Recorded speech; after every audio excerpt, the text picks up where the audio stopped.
Asociación Chilena de Derecho Ambiental. Antes de comenzar nuestro seminario, les quería pedir algún tema administrativo, que todos se muteen, si no los voy a tener que mutear yo. Y lo segundo, para este seminario es un seminario abierto tanto para aquellos que somos abogados, para los que no lo son, es una actividad de la Asociación Chilena de Derecho Ambiental, y queríamos partir rindiendo un sentido homenaje a nuestro socio fundador y expresidente Enrique Gallardo, quien falleció a fines de febrero. Enrique fue un distinguido y gran colega, inspirador, profesor y motivador de muchos de los que estamos aquí.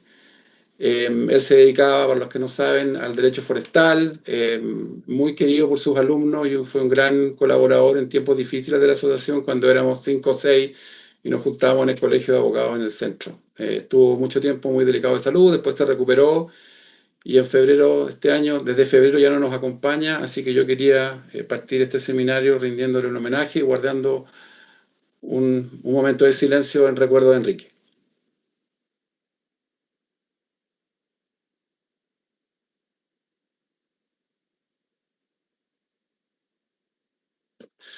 Muchas gracias. Bueno, vamos a empezar y Enrique también estaría feliz de estar acá junto a nosotros porque este es un tema que lo convocaba, este es un conversatorio que va a tratar sobre el Sistema Nacional de Biodiversidad y Áreas Protegidas, una visión crítica y propuestas de mejora.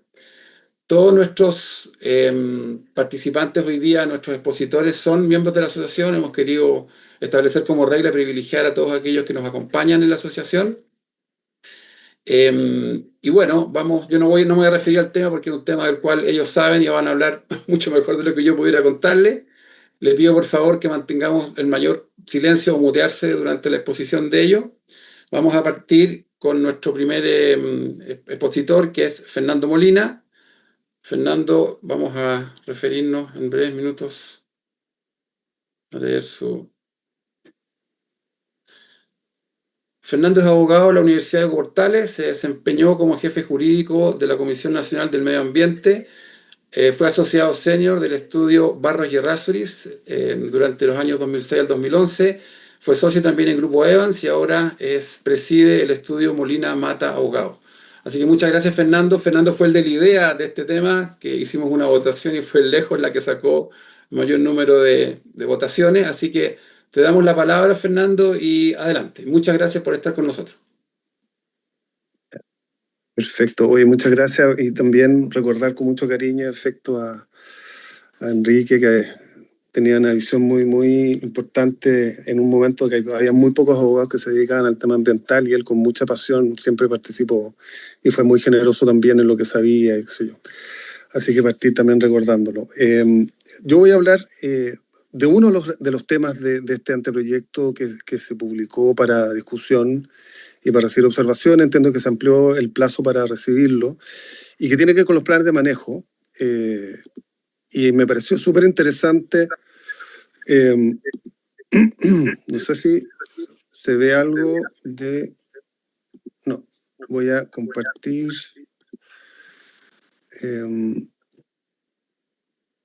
una ventana. Tengo... Ahí está. No sé si se ve algo. ¿Me cuentan? No se está proyectando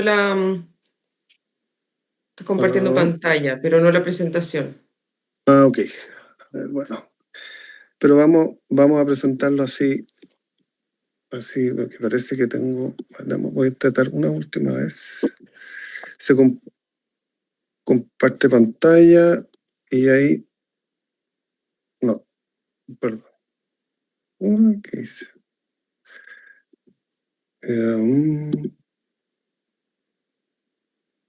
Cancelar. Ya, bueno.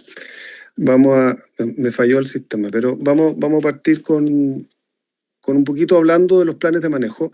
¿Por qué me pareció interesante? Porque los planes de manejo son parte de los requisitos esenciales de cuál era el área protegida, sea un área protegida privada o pública. Y fue también parte de una discusión bastante larga y bastante intensa en el proceso de elaboración de esta ley.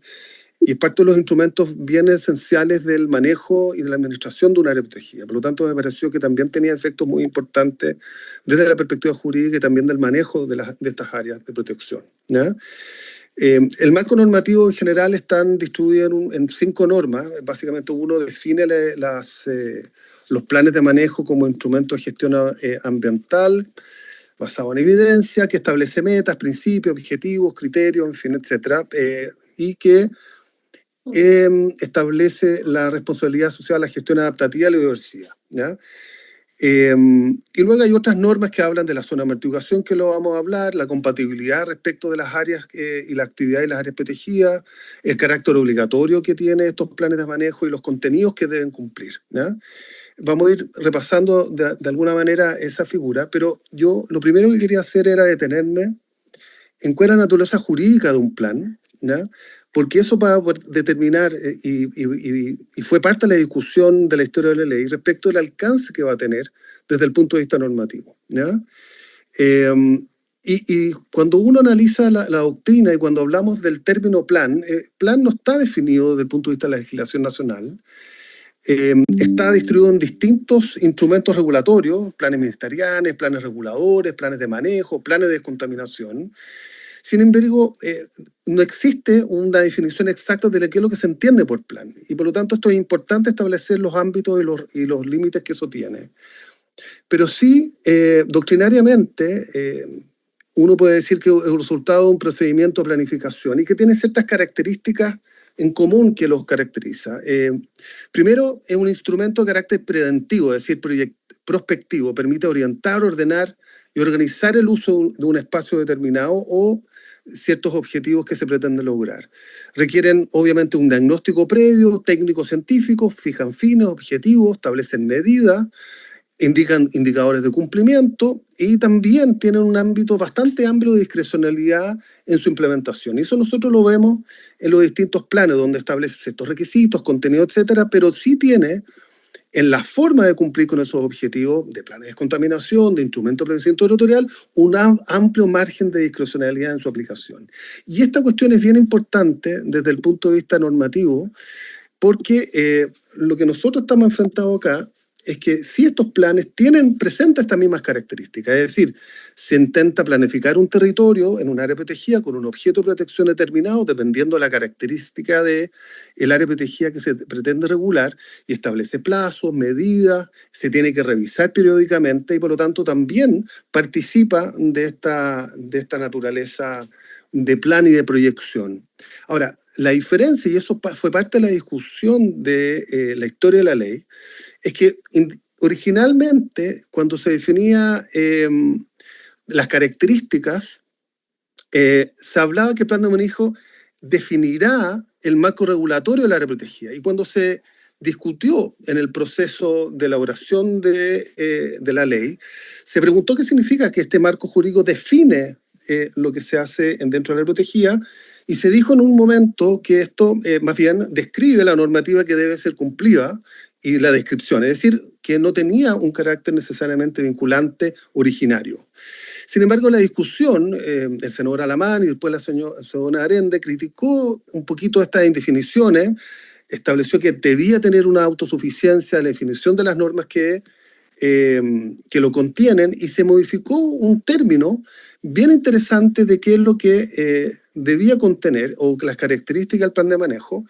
Y en el artículo 71, en el inciso segundo, dice que el plan de manejo constituirá el marco regulatorio del área protegida, tanto para su adecuada gestión, para definición de actividades permitidas y prohibidas en su interior. Y eso marcó un cambio bien importante desde el punto de vista normativo, porque los planes pueden tener carácter indicativo, generales, recoger distintas normativas, pero en este caso, además de tener un objetivo específico de protección y adecuación y adaptación para la protección de la biodiversidad y los objetos de protección del área, establece ciertas obligatoriedades desde el punto de vista normativo y obligatorio. Es decir, por lo tanto, el cambio del verbo se definirá o constituirá a partir de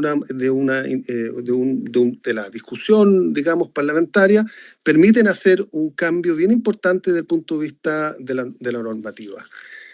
¿Qué es lo que, y eso también nosotros lo vemos en varios elementos que van a ser bien importantes desde el punto de vista de la discusión de los planes de manejo y también del carácter obligatorio que van a tener. La discusión y sobre todo las reclamaciones que van a surgir a partir de ahí, por supuesto tienen que cumplir con los procedimientos, cumplir con los requisitos formales, los contenidos, etcétera, pero también desde el punto de vista de la discrecionalidad administrativa va a tener un amplio margen para el establecimiento del cómo establecer eso. Y esto va a ser bien importante porque los planes de manejo establecen las actividades permitidas, prohibidas, por cierto, dentro del Argen, pero también zonifica dentro de la misma área protegida. Y por lo tanto, también permite establecer ciertos usos en determinados lugares en función del objeto de protección. Establece medidas, establece seguimiento, la readecuación, en fin, hay un montón de elementos que van a quedar en esa discusión. Y uno de los elementos que uno podría discutir también es cuando uno tiene áreas protegidas privadas, y son los privados, los propietarios, los administradores que presentan estos planes, si la administración tiene igualmente que respetar esa discrecionalidad desde el punto de vista de los privados, que también va a ser una discusión bien importante. Ahora, respecto de este carácter obligatorio, es bien importante porque también establece una preeminencia respecto, por ejemplo, a los planes reguladores. Nosotros sabemos que los planes reguladores, a partir de la ordenanza, solo puede reconocer áreas protegidas, no puede crear áreas protegidas. Vaya la discusión de un periodo de transición, pero también tiene preeminencia respecto de otras normas que pueden establecer requisitos adicionales. Por ejemplo, el manejo del agua servida, de los ríos, en fin, etcétera. Podría establecer normas específicas que dan preeminencia en tanto se vaya con el objeto de la protección del área.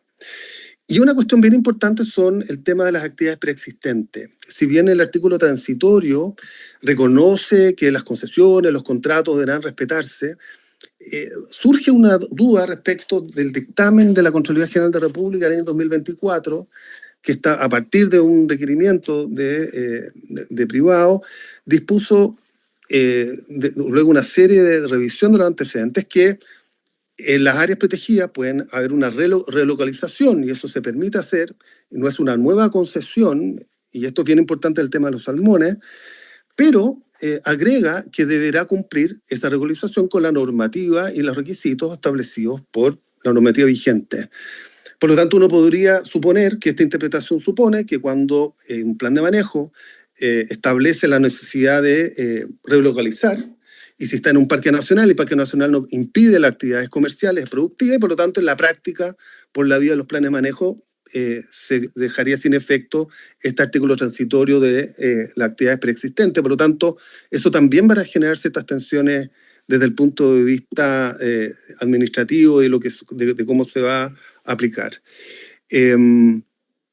Quizás también terminar con un par de comentarios respecto al anteproyecto. Hay determinados elementos que me parecen bien importantes. La zona de amortiguación, uno lo revisa y se da cuenta que hay la ausencia de varios elementos que son bien importantes desde el punto de vista de su definición, de su alcance.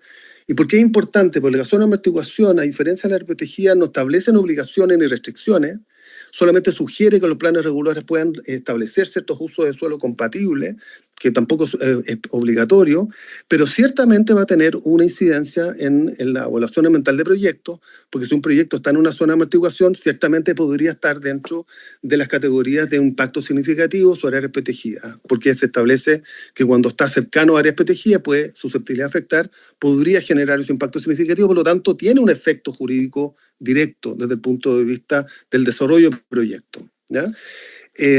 Y también uno nota una complejidad procedimental bastante pesado.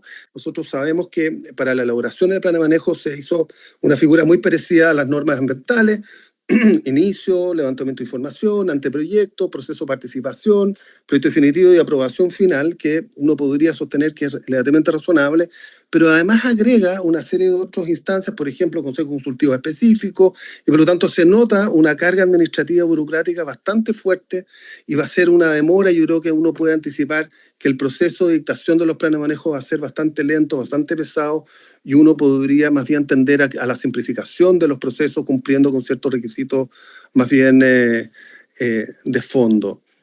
También pasa un poquito lo mismo con las medidas provisorias. Recordemos que mientras se ejecutan los planes de manejo pueden establecerse medidas provisorias. Tampoco se establece y desarrollan con mucho detalle en el anteproyecto los requisitos, los contenidos que eso contemplan.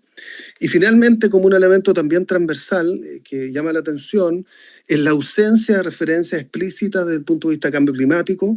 Solo hay una referencia respecto del diagnóstico, respecto a las amenazas de cambio climático, pero respecto a la revisión y respecto de la aprobación, no se establece la obligatoriedad que establece la ley de cambio climático de incorporar desde el punto de vista del inventario, desde el punto de vista de las consideraciones, más bien de la esencia, y sabemos el impacto que puede tener este factor desde el punto de vista del manejo periódico que puede tener un área protegida, que en la práctica son muy sensibles desde el punto de vista normativo. Entonces, yo creo que los planes de manejo, para cerrar, yo ya me pasé un par de minutos, es un instrumento muy potente, un instrumento que va a tener un efecto directo desde el punto de vista normativo, no solamente al interior, sino también va a tener un efecto más allá de los límites del área protegida a partir de esta figura de la zona de amortiguación. Y ciertamente va a haber una discusión muy importante de la perspectiva de cuáles son los alcances y sobre todo, obviamente, la amplitud que podría tener la administración en el ejercicio de esta potestad de aprobación del plan de manejo, el que ciertamente se le da un amplio margen en tanto esté debidamente fundado, por supuesto, digamos. Pero a mi juicio yo creo que, sin hablar del tema de las comunidades indígenas, de las consultas indígenas, que eso ya es otro elemento, yo creo que bien importante, que también está incorporado en el anteproyecto, que a mi juicio yo creo que requiere un poquito más de atención y más de detalle y más desarrollo. Pero a mi juicio yo creo que uno de los grandes temas va a ser precisamente cómo se va a desarrollar, cuáles van a ser los alcances y cuáles van a ser los procedimientos para que estos planes de manejo se ejecuten en forma adecuada y también tengan estándares que permitan de alguna manera compatibilizar la protección y ciertas actividades que están al interior y también fuera de las áreas protegidas. Eso es un poquito lo que puedo sintéticamente resumir en esto. Ya me pasé harto, 14 minutos, así que hasta bien, perfecto, Fernando, súper interesante y muchas gracias. Los que quieran hacer preguntas, por favor, en el chat, y al final vamos a seleccionar un par de preguntas y yo voy a dirigir a esa parte. A continuación, nuestra siguiente expositora es Lorena Puchel. Lorena es abogada de la Universidad Católica Valparaíso, LLM en UCL, University College of London. Ella trabajó en CONAMA, en el Servicio de Evaluación Ambiental y en el Ministerio de Medio Ambiente, donde participó en la tramitación legislativa de la ley del SBAP. Hoy es directora de Biodiversidad y Áreas Protegidas en BGC Abogados. También imparte clases sobre Derecho y Conservación de la Biodiversidad en posgrados en la Universidad del Desarrollo, en la Pontificia Universidad Católica y en la Universidad de Valparaíso. Muchas gracias, Lorna, y adelante con tu tiempo. Muchas gracias, Arturo, por la invitación, por tu intermedio a la asociación. Muy agradecida de que me invitaran a conversar de este proyecto de reglamento del Sistema Nacional de Áreas Protegidas. Entonces yo me aboqué como a identificar algunos aspectos que me parecen interesantes compartir con ustedes. Me confirman si es que lo ven todo ok, por favor. Sí, se ve. Perfecto. Súper, gracias. Entonces, bueno, como comentario inicial, me parece que el anteproyecto, que es si ustedes han tenido la oportunidad de verlo, es un anteproyecto muy extenso, tiene, no sé, alrededor de 150 artículos, y que se viene a hacer cargo, así si uno parte de lo más básico, se hace cargo de todas aquellas materias donde la ley dice, a través de un reglamento hay que regular esto. Ya la mayoría de las cuestiones son procedimentales, pero hay otras cuestiones que son lineamientos de fondo. Entonces el reglamento aborda todas esas materias que la ley llama a regular a través de un reglamento y agrega otras, ya que me parece que está ok, está dentro de la potestad reglamentaria de ejecución. Y por otro lado, ¿cierto? La ley, si es que uno va un nivel más arriba, la ley es bien abundante y densa en su regulación también. Entonces, con lineamientos de fondo y procedimentales que el reglamento no le queda otra, sino que recogerlo, ¿cierto? El reglamento no podría apartarse de lo que dice la ley. Entonces yo diría que en términos generales, como regla general, cumple con esa regla, salvo algunas excepciones, y les voy a comentar un par que al menos a mí me llaman la atención. Y luego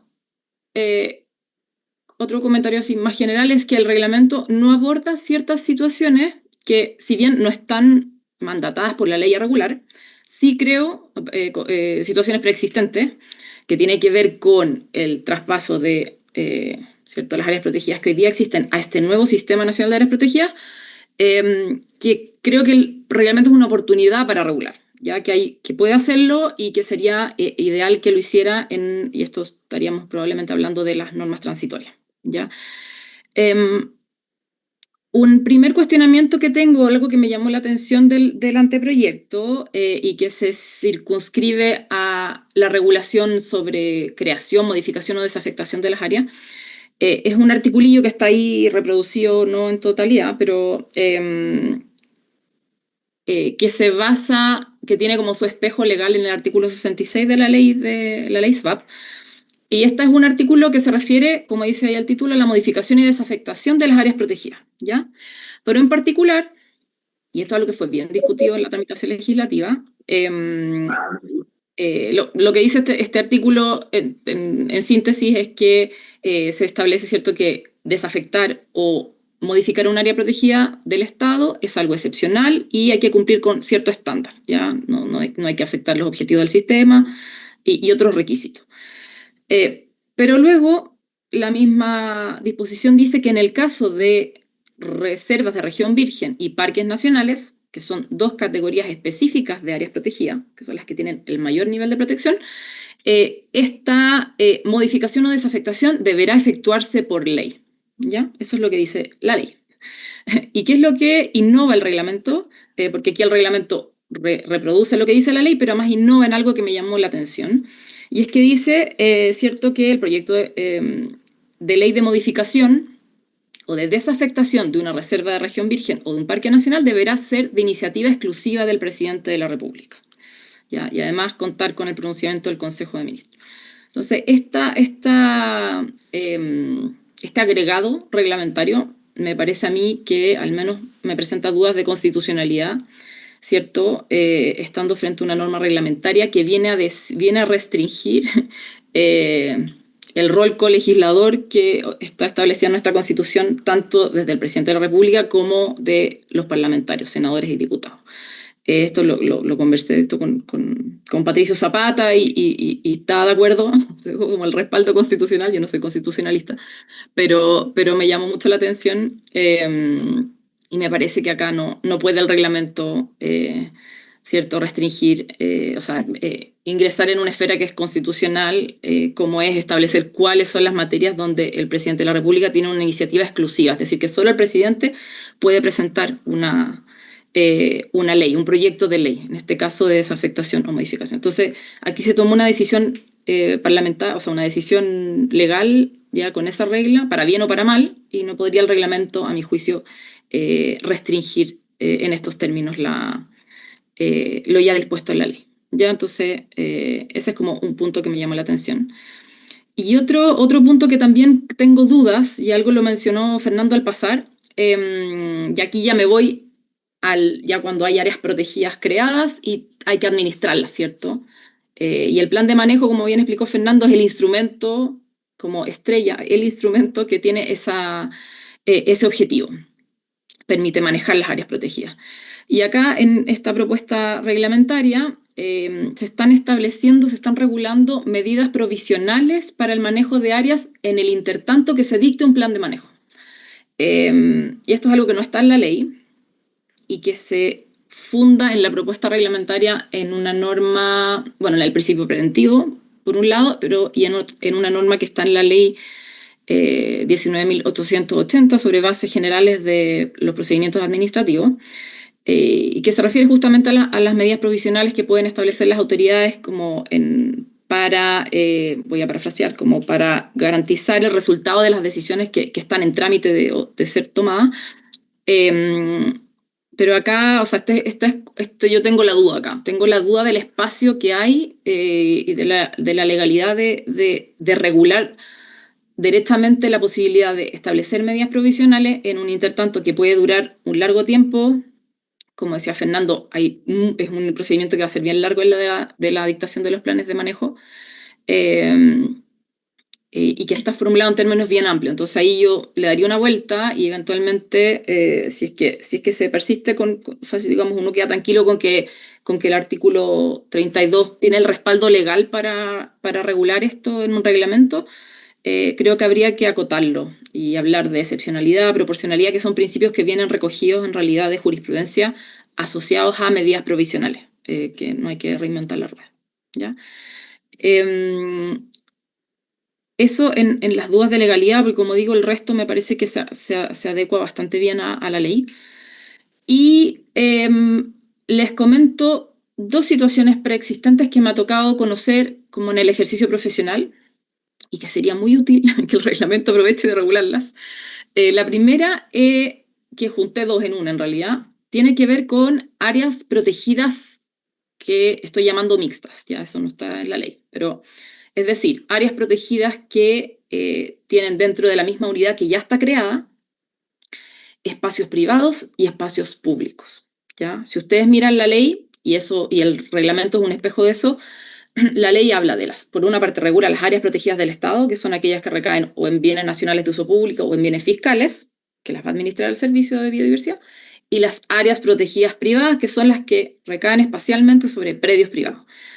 Entonces está planteado así como blanco y negro, ya con reglas distintas. De hecho, las privadas las administran los privados. Y otras diferencias más. Entonces hay en la realidad ocurre, y una realidad al menos existente hasta ahora, que se traspasa a la ley, ¿cierto?, a través de las normas transitorias, en que son realidades mixtas. Y eso hay que gestionarlo de alguna forma para administrarlo de aquí a la eternidad, porque son áreas, por regla general, ¿cierto?, indefinidas en el tiempo. Entonces esa es una situación que hoy día creo que sería muy conveniente regularlo en las normas transitorias, y algo parecido pasa con otras áreas protegidas que también me ha tocado conocer, que ahí las llamé multiactor, que en realidad son áreas protegidas privadas, santuarios de la naturaleza en particular, donde hay varios propietarios y que están, digamos, dentro de un área protegida que inicialmente no fue de su iniciativa, ¿ya? Hoy día la ley SVAP dice, para crear un área protegida privada se requiere, o sea, la iniciativa solamente puede provenir del propietario. Bueno, eso no era así antes. Entonces hay varios casos de áreas protegidas que son en rigor privadas, pero con múltiples actores, o al menos 2 o más propietarios, que no es que se hayan puesto de acuerdo para administrar eso como un área protegida, sino que ocurrió que se estableció el área protegida, de acuerdo a la regulación antigua. Entonces, eso también hay que gestionarlo para administrarlo de la mejor forma posible. Entonces, y esas reglas hoy día no están, y repito que el reglamento podría ser un buen espacio para regularlas. Y la última situación que quería comentarles, también como una situación preexistente que por lo tanto hereda el nuevo Sistema Nacional de Áreas Protegidas, es el de planes de manejo en trámite. Aquí también me ha tocado, o al menos, no sé, yo conozco 4 casos al menos, en que hay santuarios de la naturaleza que tienen al día de hoy en trámite la aprobación de un plan de manejo ante el Ministerio del Medio Ambiente, ¿ya? Entonces, ¿qué pasa? Que hoy día el Ministerio, ¿qué es lo que dice? Dice, mira, yo ya no tengo atribuciones para aprobar planes de manejo, ¿cierto? Las tiene el Servicio de Biodiversidad, que ya inició su funcionamiento el 2 de febrero. Y por otro lado, el Servicio de Biodiversidad nos dice, yo no puedo aprobar planes de manejo de santuarios de la naturaleza porque esa figura es previa a la ley SVAP, ¿ya?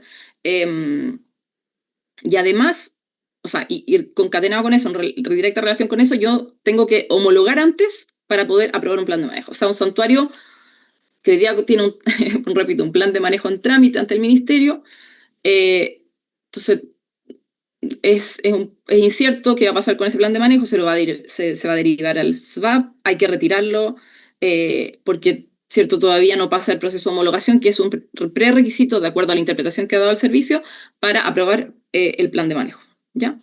Entonces, hoy día ustedes, si ven la propuesta, hay un artículo primero transitorio que se refiere a procedimientos en curso, tanto para la creación de áreas protegidas como para la aprobación de planes de manejo. Y ahí lo que se señala es que continuarán su tramitación de acuerdo con el procedimiento vigente al momento de su inicio.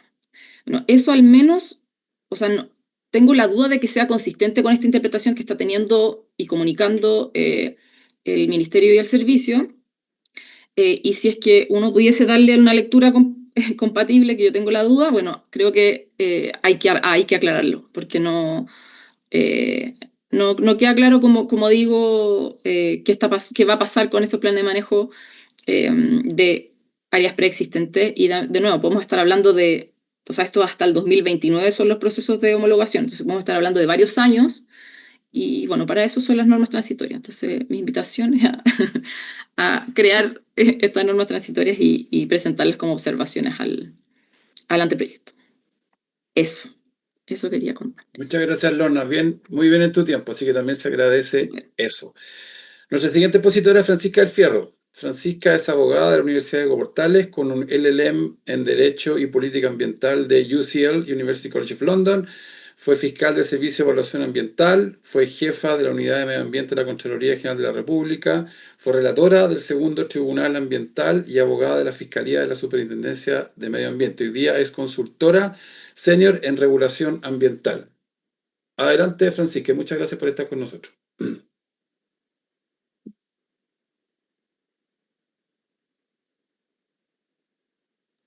Muchas gracias, Arturo, y muchas gracias a Chidam por la invitación. No sé si es que estoy compartiendo pantalla o estoy compartiendo la presentación. Pantalla. Pero Espérenme. Pero no en modo presentación. No en modo presentación, ok. Un segundito para ponerla entonces de la otra manera.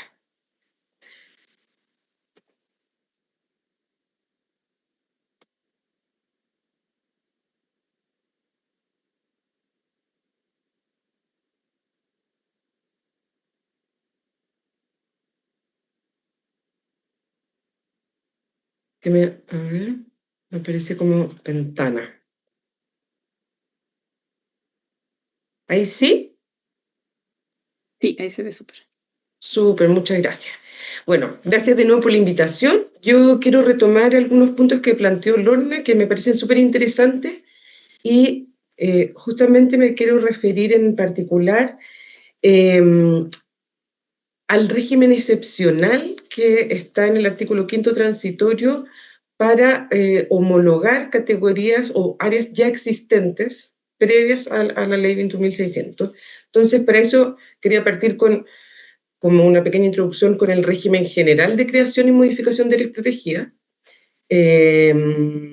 dejarles como este panorama general, cosa que podamos ver cuáles son las diferencias con el régimen transitorio, ¿no es cierto? Porque para efectos de la creación puede ser de oficio o a solicitud de cualquier persona o comunidad interesada. Esto es para la creación en general. Lo mismo para la modificación o desafectación.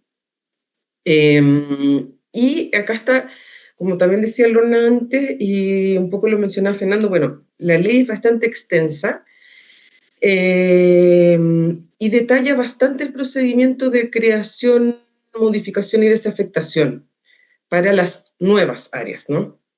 La creación y la modificación y desafectación de la ya existente, indicando el instrumento específico a través del cual se debe realizar este procedimiento, cuáles son las etapas que tiene este procedimiento y cómo concluye.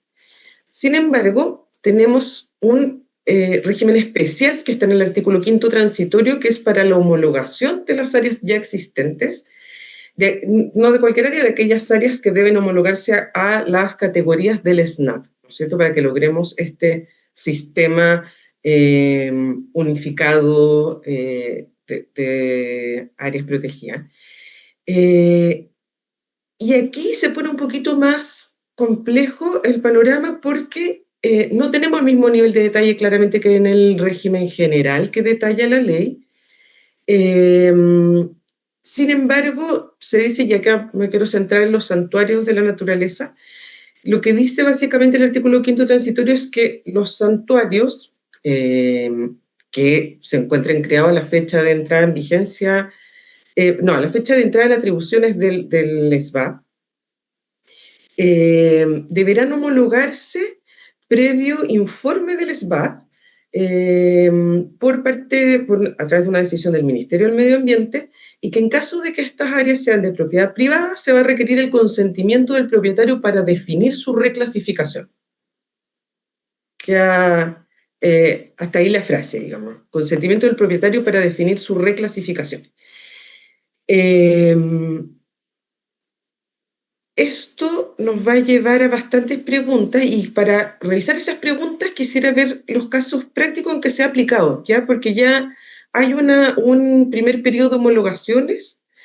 Se han homologado hasta ahora 5 áreas, 5 santuarios de la naturaleza en específico, todos ellos ubicados en la región metropolitana. Fueron todos publicados en el Diario Oficial del 11 de marzo, de abajo hacia arriba. ¿Por qué de abajo hacia arriba? Porque me quiero ir refiriendo como a las características comunes y luego llegar al caso distinto. Estos 5 santuarios de la naturaleza tienen como característica común que se cumplió este requisito del artículo 5º transitorio, es decir, su homologación fue solicitada por el propietario privado, el cual en la mayoría de los casos era un solo propietario.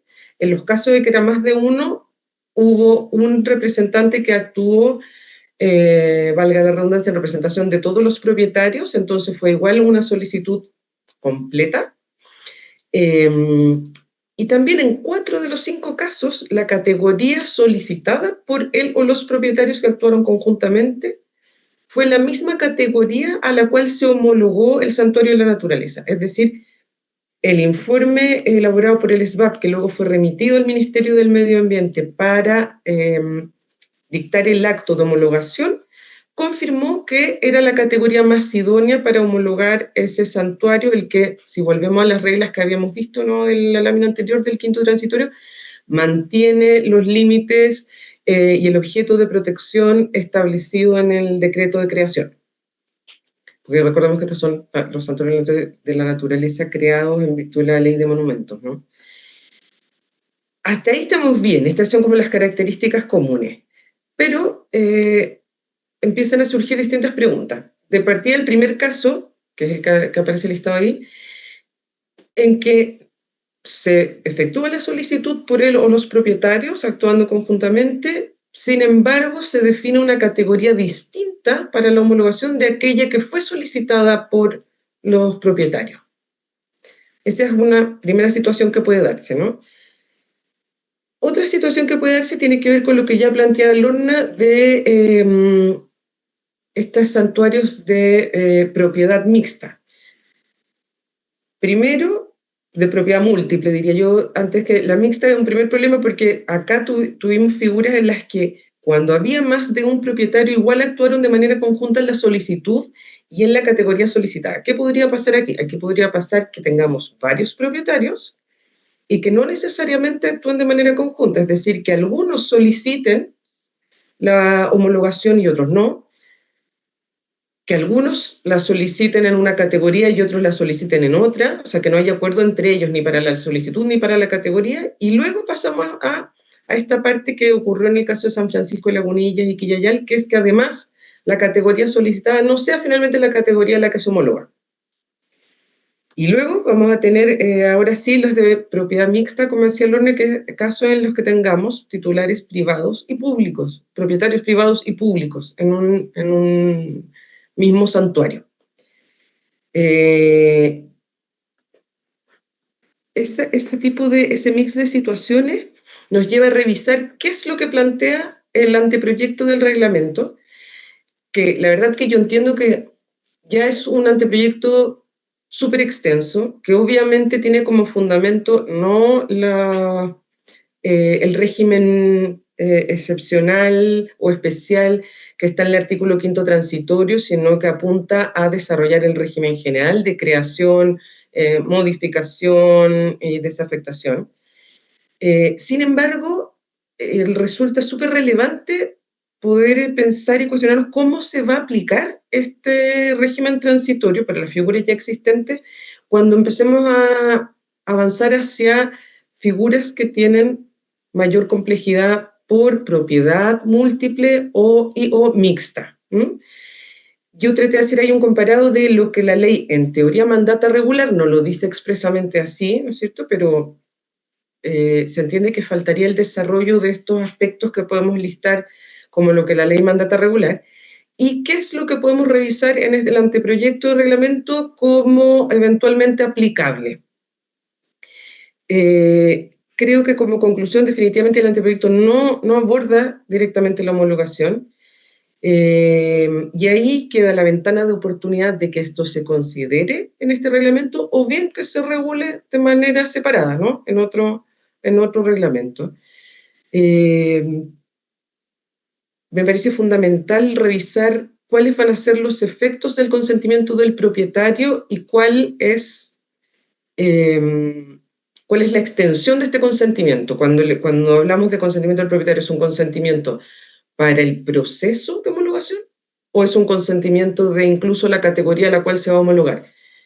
Entendería que, por supuesto, por diferencia técnica, queda reservado al Ministerio de Medio Ambiente, previo informe del SBAP, el definir la categoría final. Pero dado que el artículo 5º transitorio no lo especifica más, cabe también ese espacio de duda de qué tan amplio va a ser ese consentimiento. Sumado a todas las figuras que estábamos mencionando recién, ¿no es cierto?, de propiedad múltiple y propiedad mixta.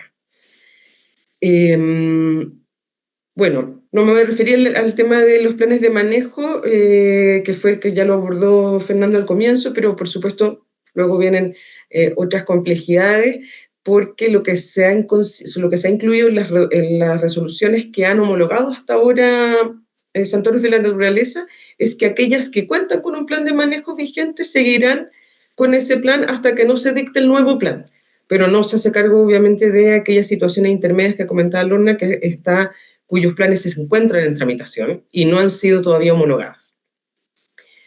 Bueno, yo creo que son mis principales comentarios, y por supuesto si después hay preguntas en el chat, quedo disponible para poder contestarlas. Gracias, Francisca. A continuación vamos a escuchar a Federico Díaz. Federico es abogado de la Universidad Católica y máster en Derecho de la Universidad de McGill en Canadá. Él es socio fundador en Tineo Consultores y consultor legal independiente con experiencia tanto a nivel nacional como internacional.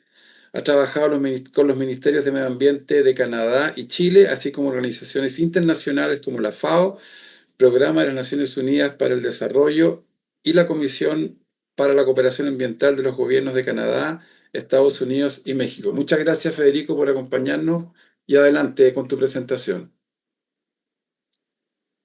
Gracias, Arturo, por la presentación y a la CHIAM por la invitación a participar del conversatorio. Bueno, y a todos los que nos están escuchando por su tiempo de interés, voy a proyectar la presentación. Ustedes me dicen si se ve. ¿Se ve bien? Sí. Gracias. Perfecto.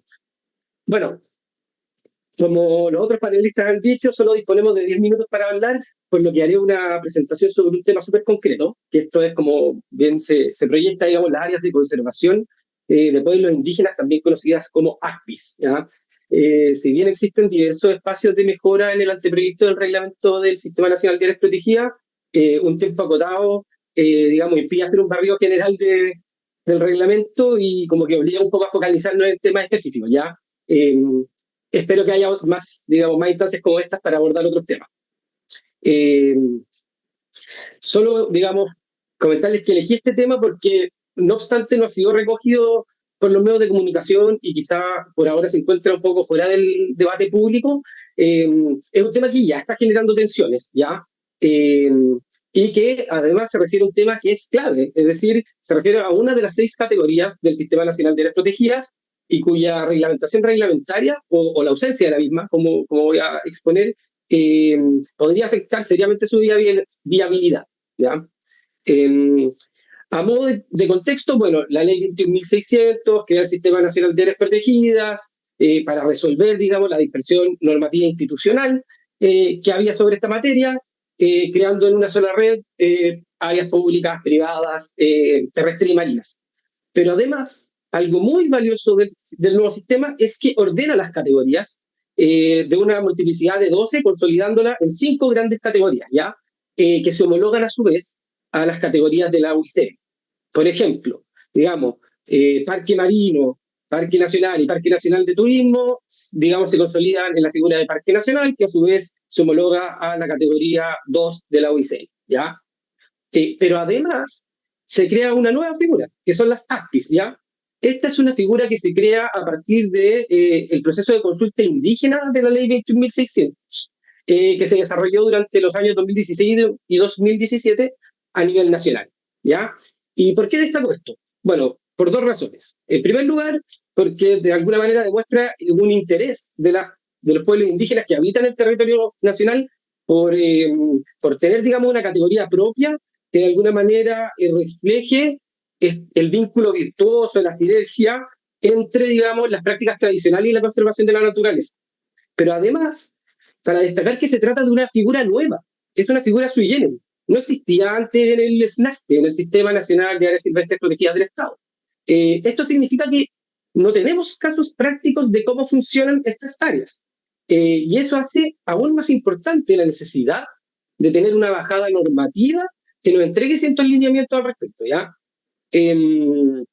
Ahora, ¿qué dice la ley 21.600 sobre las ACPIs? Bueno, se regulan, digamos, en un solo artículo de manera muy general, donde se establece su definición, donde dice que, bueno, las áreas de conservación de pueblos indígenas son aquellas áreas que se ubican en tierras indígenas, como en espacios costeros marinos de pueblos originarios, con valor cultural y natural, por cierto, relevantes para la conservación de la biodiversidad, ¿ya? Y además establece que en dichas áreas podrán realizarse actividades de uso sustentable, incluyendo actividades tradicionales y consuetudinales, ¿ya? Entonces, digamos, en corto, lo que dice la ley es que, bueno, estas ACPIs son áreas, o pueden ser áreas terrestres y marinas, en su fase marina o su acotada a ENPO, y de protección menos estricta, es decir, que admite, digamos, actividades de uso sustentable. Ahora, a partir de esta base legal, se genera una serie de preguntas y dudas que no es posible resolver, en mi opinión, sobre la aplicación de la regulación general del anteproyecto sobre áreas protegidas del Estado y áreas protegidas privadas. En atención a algunos elementos distintivos de esta categoría, ¿ya? Y que se refieren a temas, bueno, como se proyecta en la lámina, tan importantes como dónde y cuándo pueden crearse, quién puede solicitarlas y qué procedimiento sigue, ¿ya? Como bien señaló Lorna antes, lo que hace el reglamento es que de alguna manera regula y establece el procedimiento y reglas para áreas protegidas públicas y áreas protegidas privadas, no las regula por categoría, ¿ya? Entonces, dado que tenemos poco tiempo, voy a hacer un barrido muy rápido, ¿ya? Sobre ACPIs terrestres, como bien expuse, la ley 21.600 dice que se pueden crear en tierras indígenas. Pero la ley no definió qué se define, o sea, qué se entiende por tierra indígena para estos efectos. Ahora, para este caso en particular, el reglamento, el anteproyecto de reglamento más bien, sí trata de hacerse cargo, o sea, sí trata de hacerse cargo de este vacío normativo, ¿ya? Pero lo hace de una manera ambigua.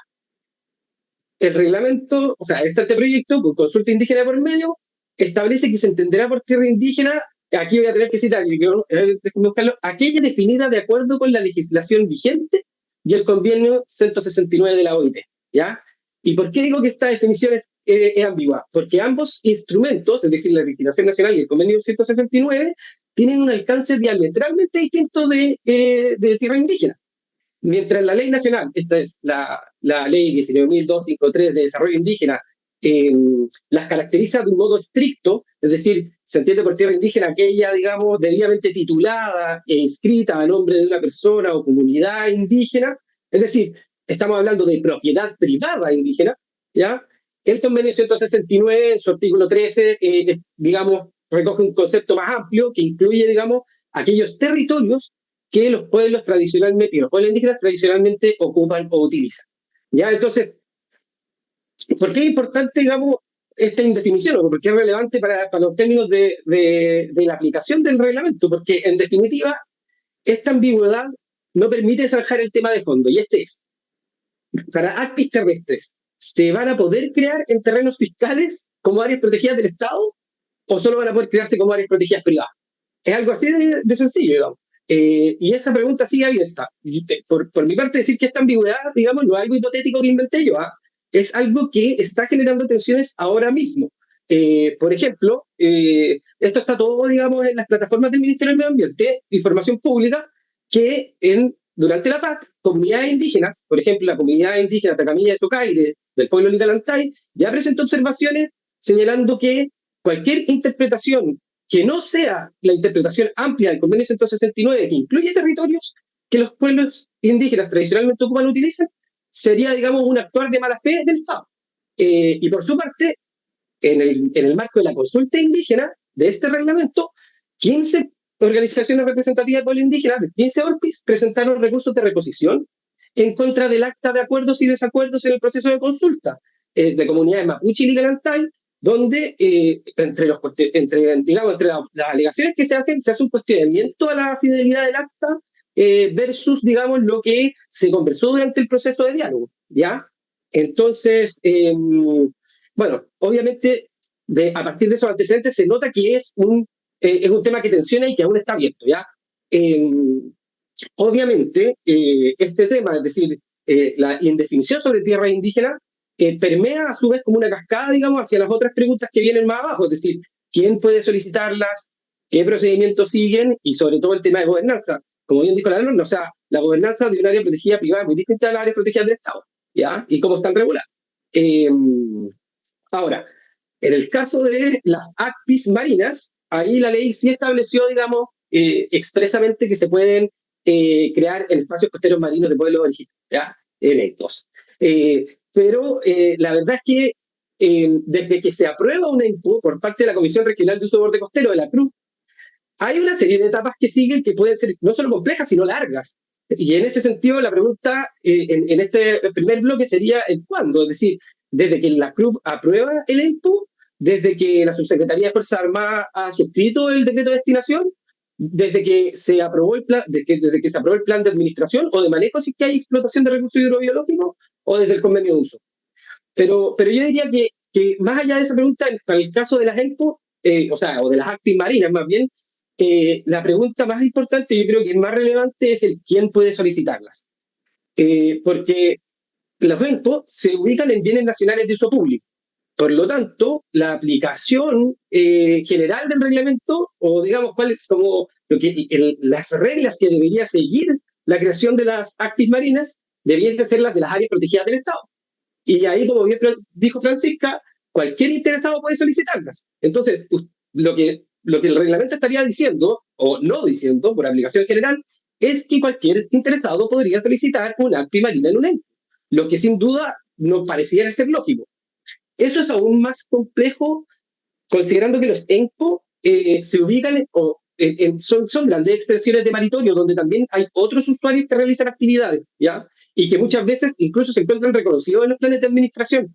¿Qué pasa si algunos de esos usuarios no titulares del ENPO, es decir, no titulares, no comunidad o asociación de comunidades titulares del ENPO, solicitan la creación del ACPI? Sin duda se va a generar un conflicto entre los usuarios del borde costero. Entonces es algo que debiese quedar, digamos, regulado. Y ya, como a modo de cierre, no sé si ya me he estado pasando el tiempo, he tratado de ir rápido. Yo diría que tiene que ver con la compatibilidad y la superposición de instrumentos, ¿ya? Porque hay que recordar que los ENPO tienen por objetivo proteger, reconocer y proteger los usos consuetudinarios, que son prácticas, que son manifestaciones culturales, que no necesariamente son actividades de conservación. Por lo tanto, ¿qué pasa en ENPO que no hay actividades de conservación? ¿O qué pasa si se realizan actividades que pueden ser incompatibles con los objetos de protección? Entonces ahí hay una serie de preguntas también que se generan, ¿ya? Para cerrar sobre oportunidades de mejora, bueno, la verdad es que, siendo bien realista, para el caso de las ACPIS marinas, veo difícil que se puedan incorporar disposiciones que las regulen, ¿ya? Considerando que la consulta indígena ya está en las etapas finales y sin acuerdos de por medio, ¿ya? Digamos, yo revisé el acta de acuerdo y desacuerdo y la verdad es que no hay ninguna materia sobre las ACPIS marinas, ¿ya? Entonces, como que veo difícil que haya un espacio donde el ministerio pueda, digamos, incorporar cierto texto que aclare estas dudas, sin pasar quizá a llevar el derecho de los pueblos indígenas a ser consultados sobre estas materias, ¿ya? Pero sí, respecto de las ACPIS terrestres, como les comentaba, El reglamento sí incluye una definición y que fue el resultado de un acuerdo.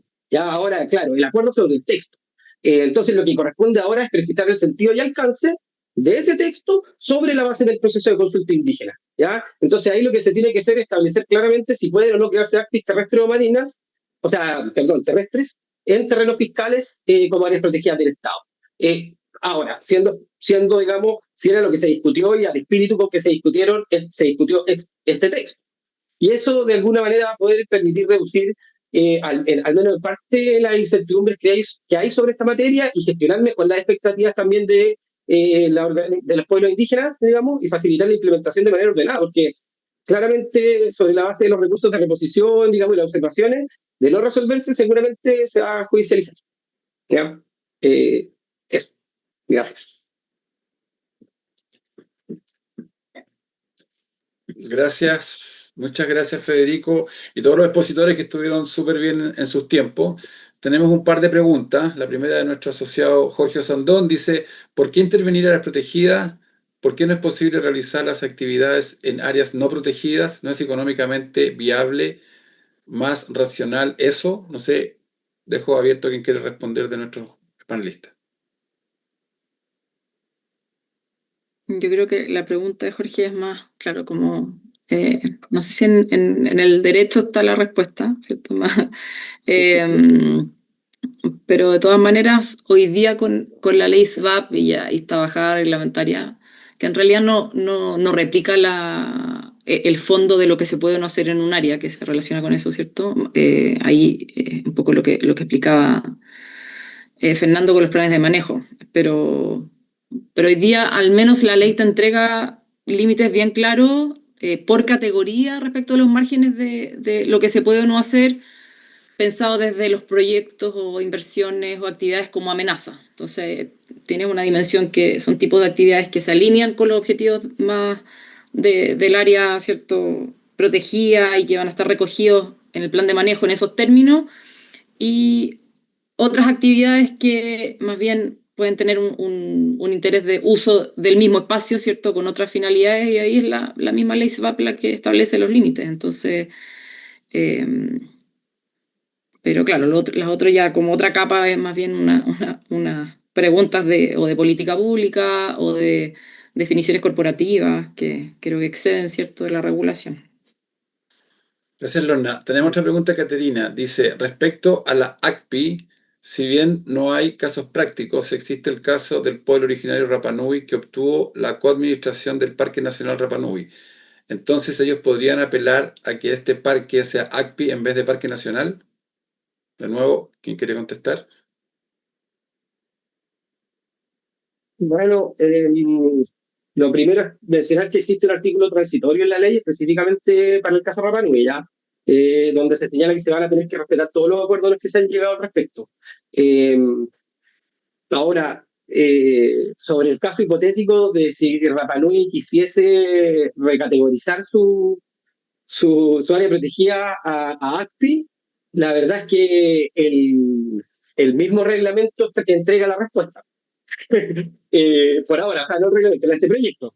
Cabe recordar que se permite la reclasificación, pero en el caso de que la reclasificación sea a un nivel de protección menor, va a constituir una modificación, ¿ya?, bajo los términos del propio anteproyecto. Y la modificación es excepcional y debe seguir una serie de etapas. Principalmente, ya que un parque nacional, la recategorización tendría que ser por ley, ¿ya? Pero asimismo debe seguir los criterios de excepcionalidad, por lo menos así como está plasmado en el anteproyecto, que serían, digamos, el interés general de la nación, perdón que no me lo sepa de memoria, pero es algo así como que tiene que seguir los intereses generales de la nación, la salubridad pública, algo similar, digamos, al texto de los límites creo que están en la Constitución para el 19, número 24, ese es como el estándar, ¿no? Pero eso, no sé si Gracias, Federico. No, está perfecto. Después pregunta P. Pantaleón, dice, ¿cómo consideran la técnica de remitir al artículo 32 de la ley 19.880 para incorporar las medidas provisionales? Esto ya que se vio en la consulta técnica del anteproyecto del reglamento sobre declaración de zonas latentes y saturadas, planes de prevención y descontaminación. Este último caso tiene la remisión que es directa en el artículo 43 bis de la 19.300 al 32 de la 19.880 para estos casos y no como la ley del SVAP que ocupa en el artículo 142 de manera suplementaria de la ley 19.880. Yo quisiera como el tema de las medidas procesales, yo creo que una discusión bien importante hacerlo, pero también yo creo que me remitiría a la naturaleza de los planes de manejo, porque los planes de manejo sí son actos administrativos y son producto del procedimiento administrativo, y uno podría, bajo esa figura, también sostener que podrían aplicar de manera supletoria la ley de procedimiento administrativo también. Y por lo tanto, desde esa perspectiva, a la medida que se cumplan los supuestos del 32 también se podrían aplicar. La pregunta que tiene que ver un poquito lo que planteaba Lorna, si el estándar que está establecido en el anteproyecto cumple o no cumple con lo que establece la ley de procedimiento. Y yo creo que hay una jurisprudencia bastante extensa que establece cuáles son los criterios de proporcionalidad de este tipo de medidas.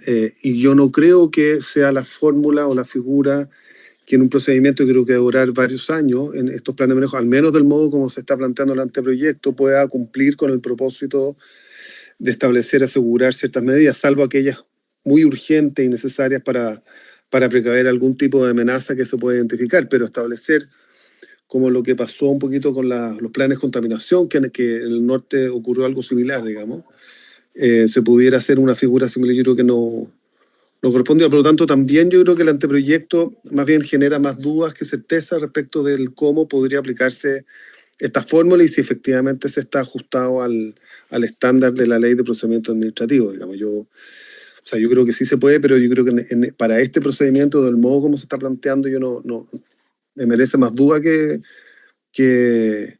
certezas, digamos, que la fórmula sea esa, digamos. Gracias, Fernando. Marina Hermosilla pregunta, ¿qué va a pasar con los santuarios de la naturaleza si no hay homologación? Gracias, Marina, por la pregunta. Bueno, lo que pasa es que el quinto transitorio lo que dice es que el plazo para hacer esta reclasificación, ¿no es cierto?, homologación en el caso de los santuarios, es de 5 años desde que entró en funcionamiento el SVAP. Y ahí de nuevo viene este cuestionamiento de el consentimiento del propietario, porque si volvemos a la parte del quinto transitorio que regula los santuarios de la naturaleza, dice que si concluido ese plazo de los 5 años, sin que se obtuviera el consentimiento del propietario, el ministerio va a determinar a qué categoría corresponde homologar los santuarios. Es decir, hay un plazo de 5 años para obtener este consentimiento, pero no está totalmente claro qué cubre el consentimiento. ¿El consentimiento es someterte a la homologación o el consentimiento es someterte a la homologación y además a la categoría a la que te van a homologar?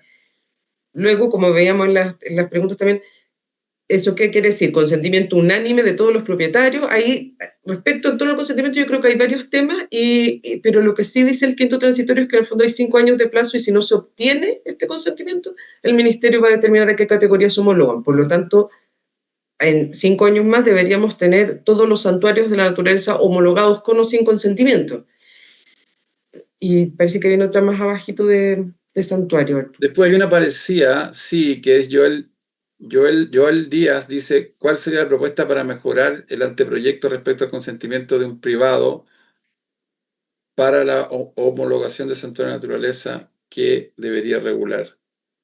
Claro, y la propuesta es que básicamente lo aborde, porque hoy día en el anteproyecto lo que se aborda y se regula con mucho detalle es el régimen general de creación, modificación y desafectación, pero no el transitorio.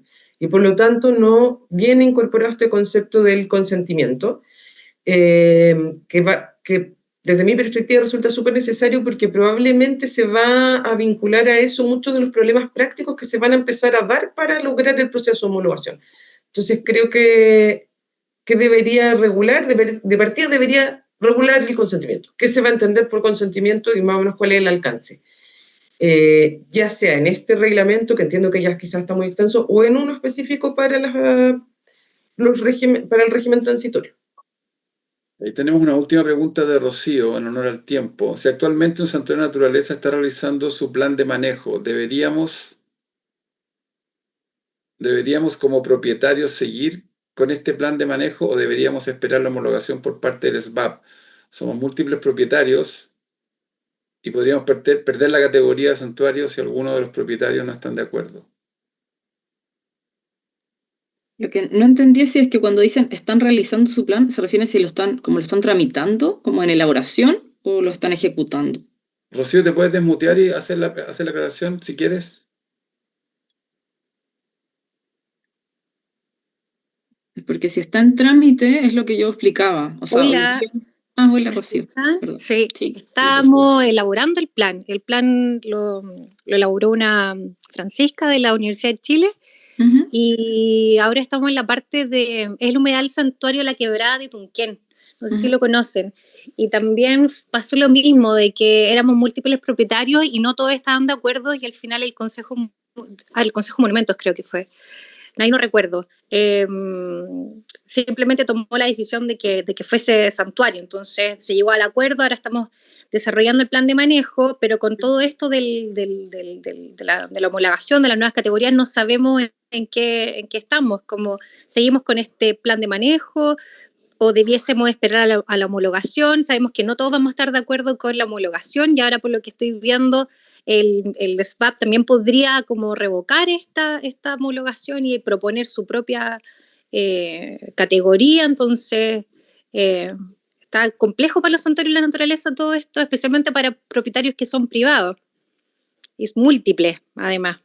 Sí, o sea, ahí lo que al menos yo tengo conocimiento, como decía, es que hoy día el cierto servicio de biodiversidad es el competente para, esta es la interpretación que tiene la autoridad ya, y está ahí, que en buenas prácticas es la que te va a aplicar. El servicio dice, yo soy el competente para aprobar planes de manejo en áreas protegidas privadas, que sería el caso de un santuario, ya, pero previamente hay que homologar. Entonces hoy día están en la práctica detenidos los planes de manejo en elaboración y debiesen someterse, esto de nuevo, la mirada de la autoridad, someterse previamente a la homologación y una vez homologado y teniendo clara la categoría, seguir adelante con el plan de manejo que estaba en elaboración.